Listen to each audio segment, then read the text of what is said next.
everybody. I am here with the amazing Mbalemnyama Radebe. And I think it's good to note that her name will translate to Black Rose, which is the name that she is known by or generally goes by. Thank you so much for your time. I'm so excited to get into this conversation, all things mental health. Yes.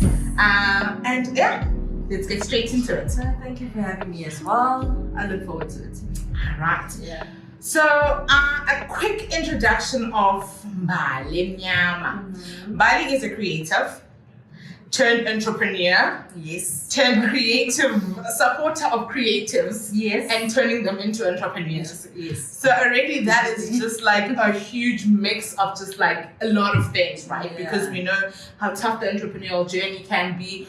Being a creative in itself is such a challenge. So when you mix those together, I think there's a lot of work that you have to do to stay on the path to good mental health. That is very true. There's so much that you have to put into yourself, that you have to put into your environment, that you have to put into your business as well.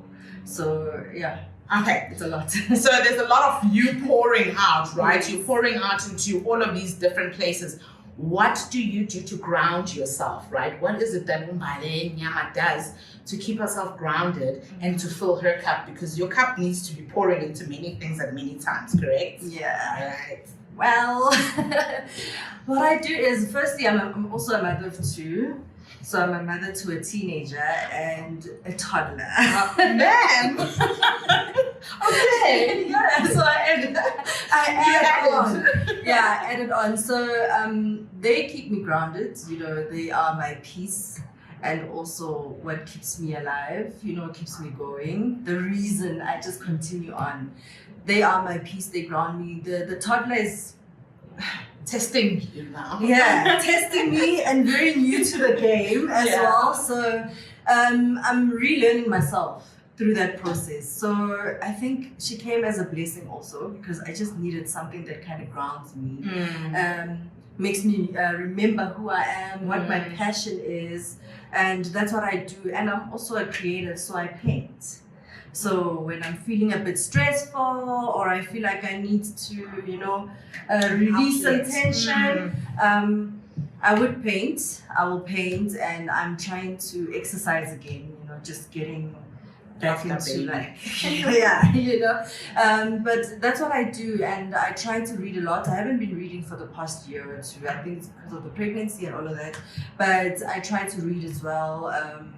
And my partner would always send me like inspirational books to read and, you know, even to listen to, like audiobooks instead of like sitting down and reading them.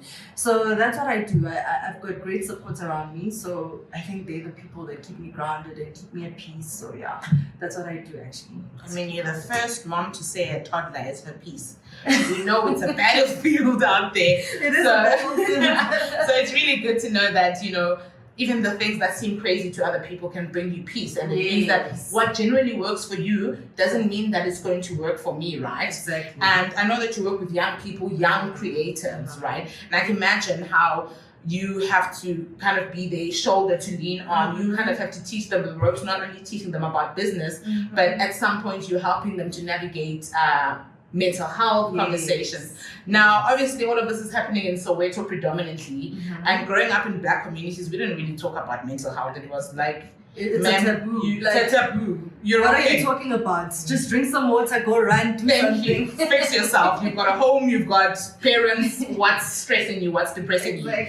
So what are you doing to kind of open up those conversations in your community and be like, hey, this is stuff that we should be talking about, and it's important for us in our little community to be navigating mental health together? I would say what I have started doing, which is about a few years back, probably 4 or 5 years back, I started like gathering with younger women, younger than me, just to guide them through life and its challenges, you know, besides the whole, you know, let's fall in love and whatever, but I'm also teaching them about self-love, perseverance, you know, and preserving yourself as well, for yourself. I'm not talking about anything, you know, virginity or whatever, but I'm just talking about learning how to preserve yourself, accounting for your time. How do you spend it, you know? What do you eat? Do you take time in the things that you eat? Because they also add to the mental health that we have. The food that we're eating today is not as healthy as it used to be. It used to be like probably like a decade back or something, you know. So I started taking in young women, and I would have friends that cook. So we'd do like cooking sessions at my friend's house, and they'd come and gather, and we'd do like these amazing food recipes that are health focused. And we'd also do crafting sessions, you know, and I'd do like a ring of life where we sit together and we talk about our problems. What have you been facing? Where can we help you? Where can you go get help? So that's what I would like to do with young women. And I speak on young women because I think based on mental health, you could only speak so much about what men go through, right?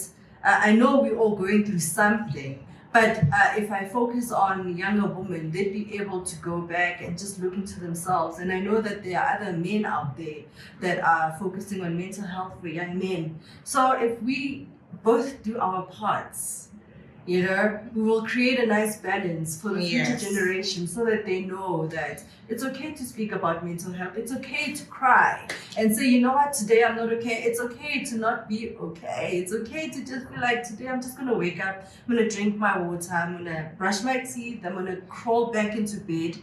But the only thing now is that thin line between, let's not get used to falling into that kind of a system, or, you know, yeah, it's okay not to be okay. I really love that. You know, in our communities, you're told be happy. You know, you've got everything going on. So it's so nice to hear someone say, "Hey, it's okay not to be okay," and take a day or two to feel like you want to vegetate. But don't let that be who you are going to be going forward. Use that time to kind of build yourself up and get back to where you want to be.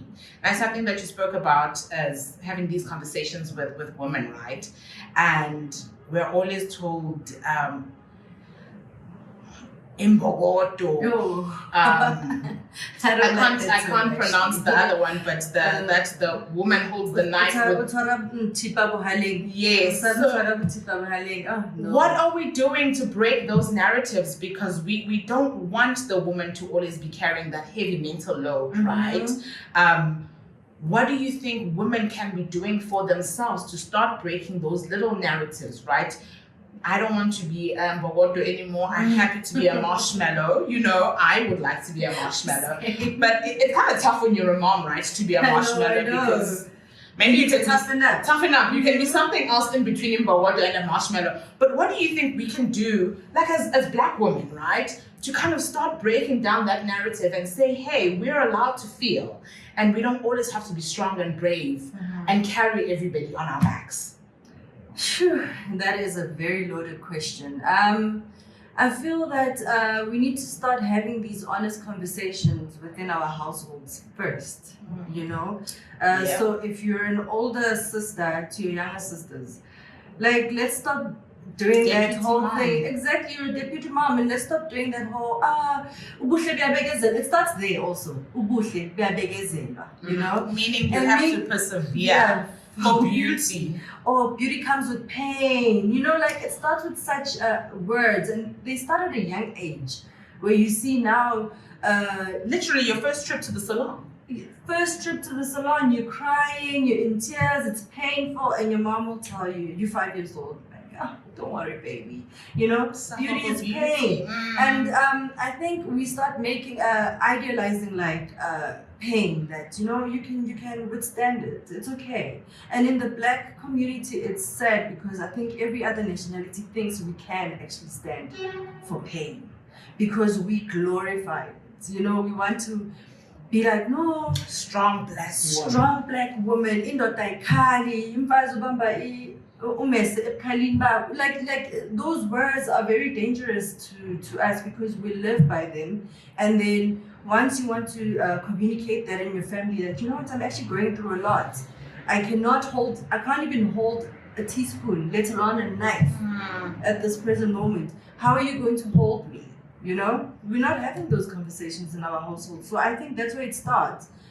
And that's where it started with me, with my younger cousins.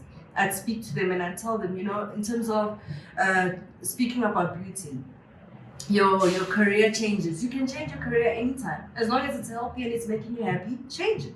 When it comes to love life, because sometimes young women find themselves in relationships that are very abusive because they're told begezela or qinisela lapho uzoba right, men are like that or whatever, so you just need to carry on life like it's okay, because society puts this tag that it's okay to cry, but you need to live in that pain. You can't speak about what makes you feel uncomfortable. You can't speak about what makes you sad.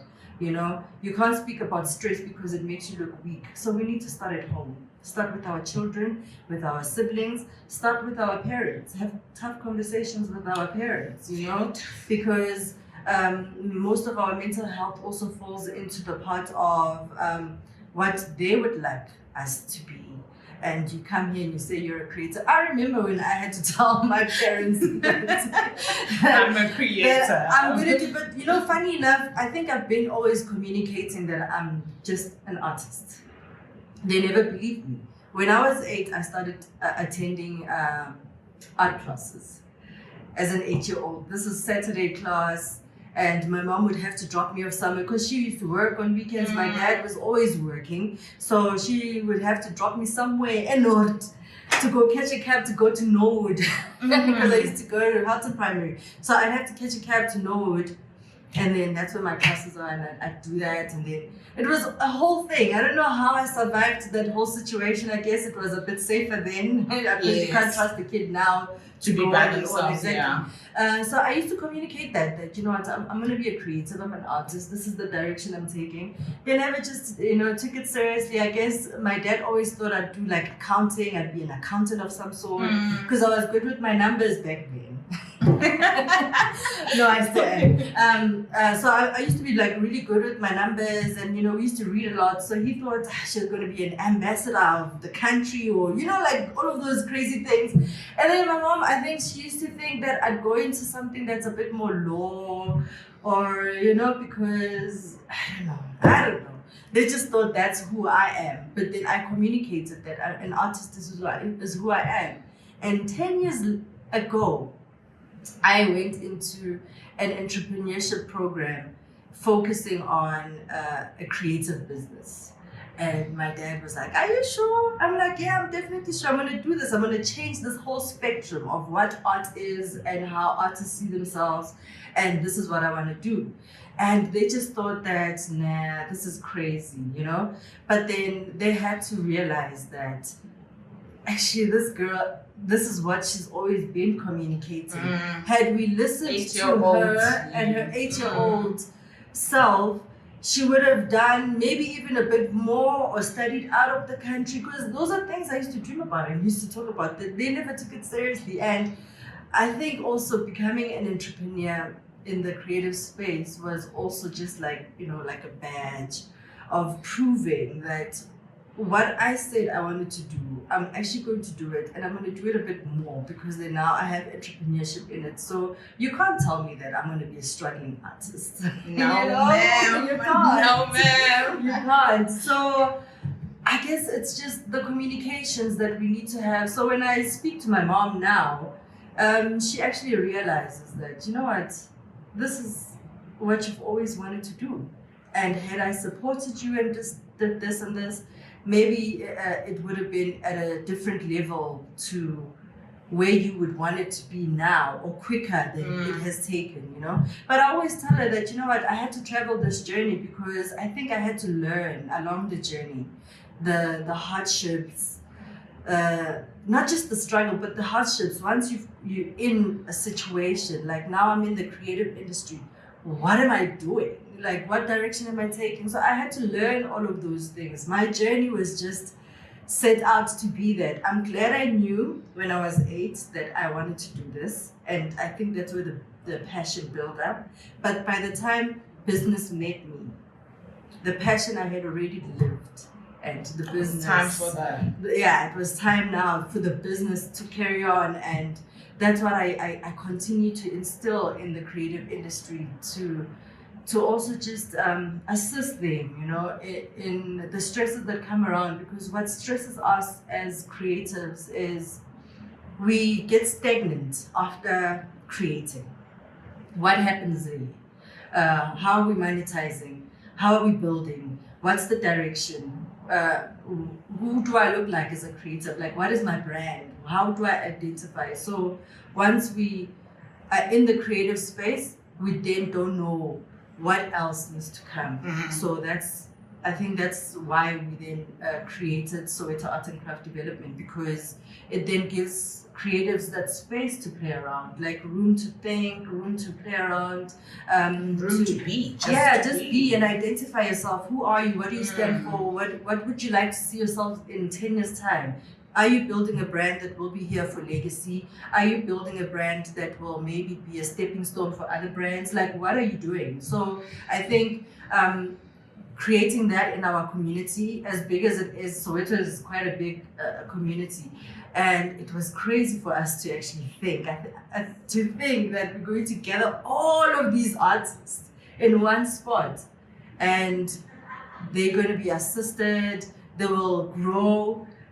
We'll get to see them 10 years later, you know? And that's what we have created. And every time I think about it, I'm like, I think crazy dreams are good. Crazy dreams are the good ones. Crazy dreams are good. Because if your dreams are not crazy, I don't think they're really Yeah. But you spoke about something that's really important. I know earlier you mentioned, you know, the food you eat, the boundaries you set around yourself, the people that you keep around you. But something that's so important for entrepreneurs, and entrepreneurs tend to kind of put their head in the sand and just hope, oh, this is gonna figure itself out. Money, right? Yes. And how much of an effect does money or your relationship, lack thereof, the relationship with money, how does it affect an entrepreneur's mental health, and to what extent, right? And how do you notice those things with the people that you work with and kind of guide them? Because also, our relationship with money is not always a healthy one, and we kind of, oh, it's gonna come again. But there are so much effects that come from that mismanagement or mishandling of money, or not monetizing your creative work. Because I mean, entrepreneurship is one thing, but now you've mixed in creatives, and sometimes they can be complex people who, you know, I just want to create, I want to make my work for my work, I don't want to monetize it. But you know, like you said, you lived your passion. Yeah. Now you can focus on the business. So how do we tie in those two things, and how do we put in that barrier between, you know, misusing finances or whatever the case is, and the effect it has on your mental health? Yeah. No, it is very true. Creatives, we tend to be very complex people as well. But you need to that's why I say we built a platform that made sure that creatives see themselves differently. You know, I mean, we're living in different times now. Money does talk. It really does talk. It's not the root of all evil. It's the relationship that you have. It's not the root of all evil. It can be the root of all good too. You know, it just depends on how you have a relationship with money. And we then started workshopping creatives in that space of how do you actually control money, because it will come. Creatives actually, we do have a lot of money flowing through us or flowing around us. We just don't know how to access it, keep it, and build on that. So we started developing workshops. So that's one of the things that we'd like to do, like just continue doing the workshopping, because you are right. We don't have a good relationship with money, especially within the Black community. 100%. We definitely don't have. 100%. You see it with different kinds of examples also. You know, someone coming into money, and then next thing you see them on I blew it. They blew 50 million. How do you blow 50 million? How do you even blow 3 million? You know, because there are investment policies that we need to start exposing ourselves to. Even just for your business, you know, and we're not talking about insurance and whatever, but we're talking about investment policies, things that can make your money grow. Investing in a business that is actually making money can make you money as an entrepreneur, and it doesn't even have to be related to your own business. Yeah, especially with creatives, because you've got that pause, downtime, as you said, where what do I do with myself? And at least you've got something that's working for you while you are in your creative break, or I don't know what it's called, but that little pause that creatives tend to take. Exactly. And also learning how to collaborate with other brands can also assist in making sure that your money grows, or your brand grows, or it gets associated with brands that are going to open up new markets to your own business, So it's a tough conversation to have, because they're also very skeptical about investing in themselves. Business people. Entrepreneurs need to invest in themselves. We need to also let loose of this idea that once you become an entrepreneur, it means you're in the money. No, that's not what it means. Yes, for some it has happened, they struck their luck, or they're just in a better prepared position for the finances to meet them. But sometimes you need to grow, you need to understand, you need to lose the small money before you lose the big money, or just to make sure that you don't lose the big money. Let's keep the big money. Let's keep the big money. But you need to start small also, and I know it sounds like such a cliche, but I understand it because I really did start small. I started with zero, like nothing in the bank. I remember when we had to go seek out funding, and you'd ask for audited books.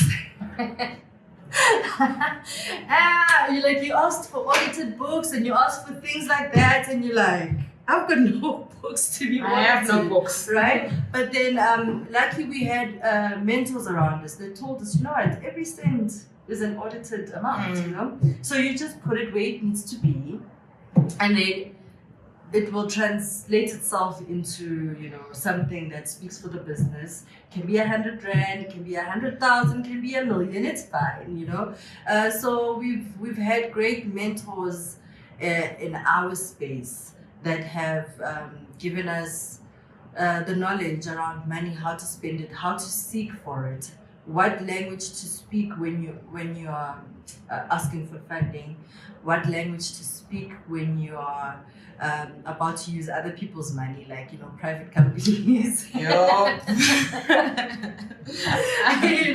But it's learning all of those, because in the entrepreneurship space, you use other people's money and other people's power to get your money, and it's as simple as that. Everybody that's in the space of entrepreneurship understands that that's just the language that is spoken, but you need to know what's your identity within that space, so that you can fit your niche markets. Like, go for what speaks volumes to your business, what speaks volumes to you, and always workshop yourself and put yourself in spaces where people that know more about the money, how to spend it, where to invest it, how to account for it, also is very important, because investing in the business, sometimes you're investing in a product that is not selling, and you're stressed out, you don't understand, but because you're so passionate and you put so much passion in this project, you don't want it to you're leave. hanging on to it, and something all that's the other all the other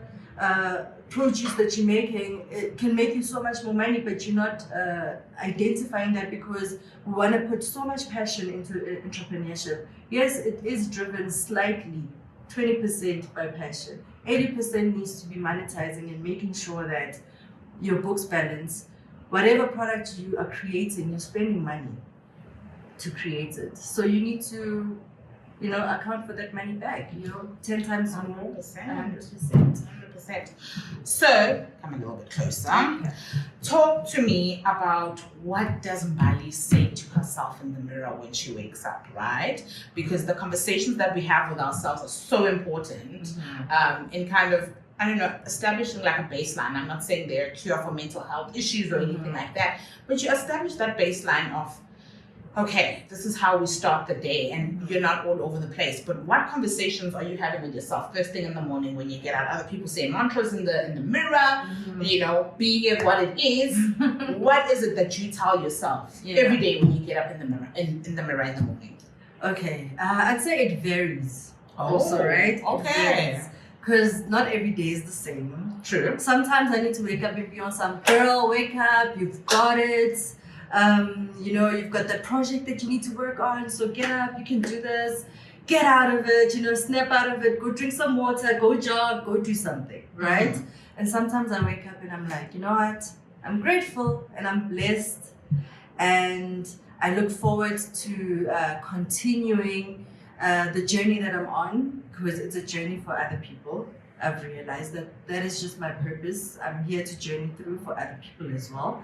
And I cannot give up. Some days I wake up and I'm like, I can't give up because so much is happening. COVID proved so much about my mental stability, my mental health, even though just maybe 2% of it, because I don't really like it, but 2% of COVID assisted me on mental balance. Talk to us more about that mental balance, right? And it's nice that COVID just blew things wide open. I know. We had no choice. We had to face ourselves. We had to face our mental health issues and all of those things. So talk to us about what was blown wide open and what came to light. I mean, COVID was not the greatest, but I know it had some perks, right? It did have some perks. So the perks I took out from COVID was I don't always have to be in control. I needed that, I think, at that moment, because we were so out of control. I know. I think 2018, 2019 was such a good time in South Africa. I don't know, around the world even.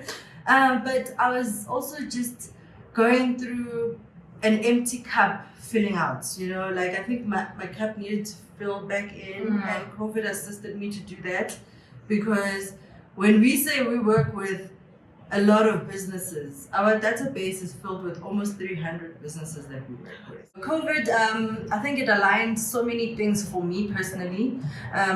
Refilling my cup was one of them. It forced me to take time out. I think it forced everyone to do that, but it really forced me to dig deep, not only just as a creative, right, but also as someone that is seen as somewhat of a mentor in the creative business space, right? And sure, that was such a difficult time, because I remember my phone just used to ring all the time, especially once we did the whole 21 days shutdown. And it didn't end. And then it didn't end. And then it was okay, no, it's fine, guys, because I think we had an event planned, a trade market planned for the first weekend it locked down. Okay. And so the creators started calling, what does this mean for us? Is there anything else that... So I've always had to think 10 years ahead of everything. So once we started, we were thinking 10 years ahead, what does it mean for everyone here? Because now they're looking at us as in like, okay, fine, we started this movement, so what does it mean now, right? So it's always been 10 years ahead, but COVID struck when we were not as ready for the 10-year plan. Because we started in 2013. COVID is 2020. We're like, 3 years before the 10 years hit, or 4 years before the 10 years hit. So it was a bit crazy, right? And it was a movement of, okay, so fine, what now? How do we see ourselves differently, not only as a business, but as the creative space? What is needed for us to happen? So a lot of technology is coming in. So that's now what we need to focus on. It helped me refocus my thinking around the 10 years that I had already planned for what the business looks like. Because what the business looked like 10 years from when we started just with trade markets, right? From the trade markets, okay, fine, we have to build into something bigger, which is maybe a manufacturing hub. And then from the manufacturing hub, we need to now be in a space of just online. Now, South African brands, they reach the worldwide, So that's what the plan was. But the plan was like, the brands need to come worldwide in 2020 so that everyone knows who you are, what you're doing, whatever. So everyone started going crazy with this online presence, and how do we become online? What do we do? Around the business, we had to plan around that. How do we continue the movement and the mission, and how do we continue to assist these businesses, the local businesses, to continue making money. So you could say it added more to the stress, but it kind of layered it out on some. So what is the next movement now from here, 2020, moving forward to maybe 2030 and 2035 or something, you know? I started also during COVID eating very healthy, because then, you know, we started gardening a lot. We started planting a lot. Down, guys. We didn't have those options. You know, and food was running out of stores. You know, queues were crazy.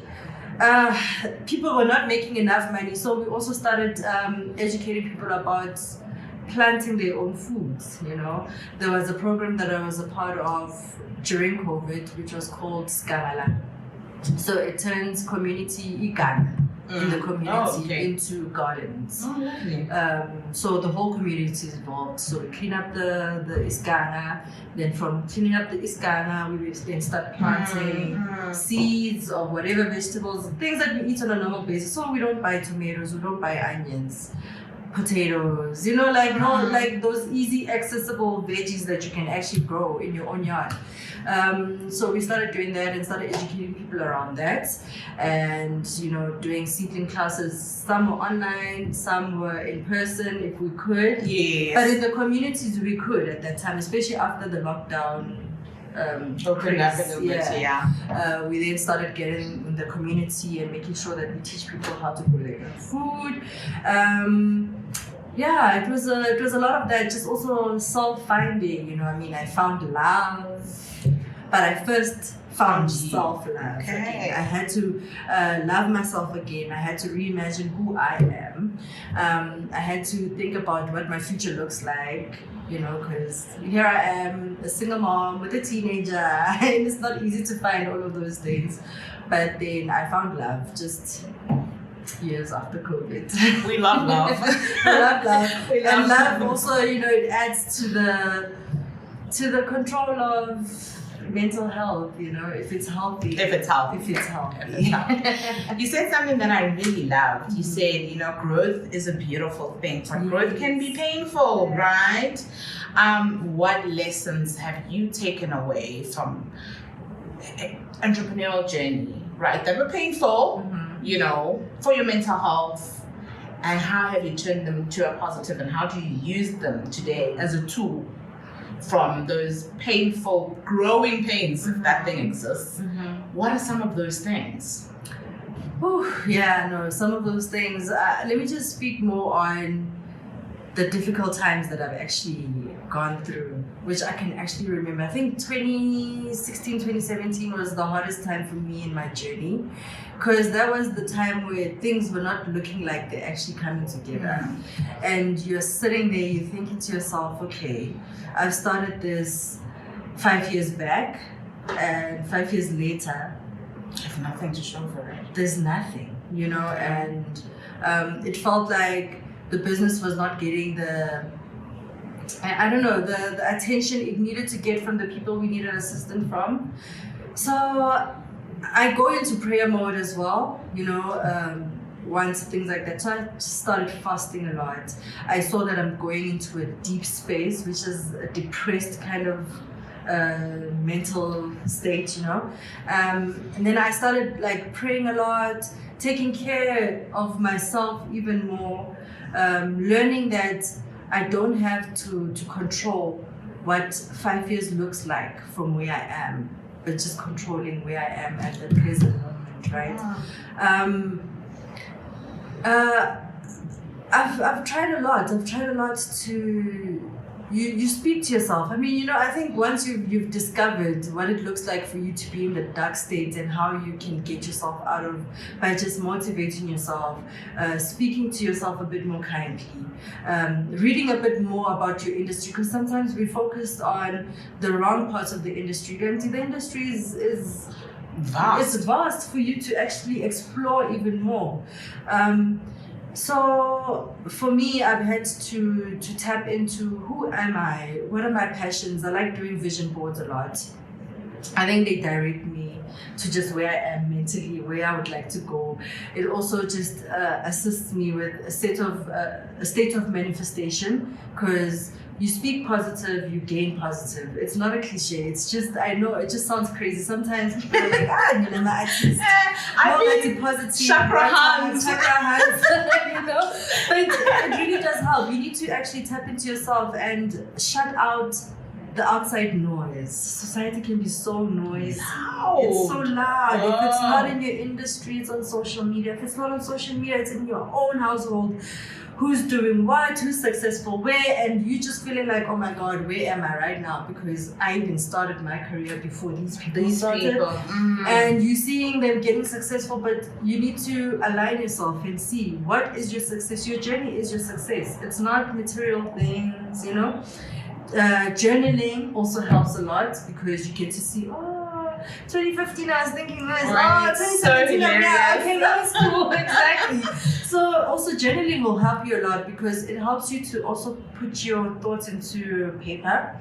When you read them back, and they get exactly, out. they get out of you. When you read them back, you're like, okay, I wasn't even supposed to fuss that much, because anxiety is also just another thing, right? I think Nati, is black people, we just don't know what anxiety is.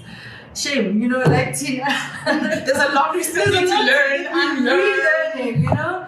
And it's like, when you've got anxiety, you just calm yourself down.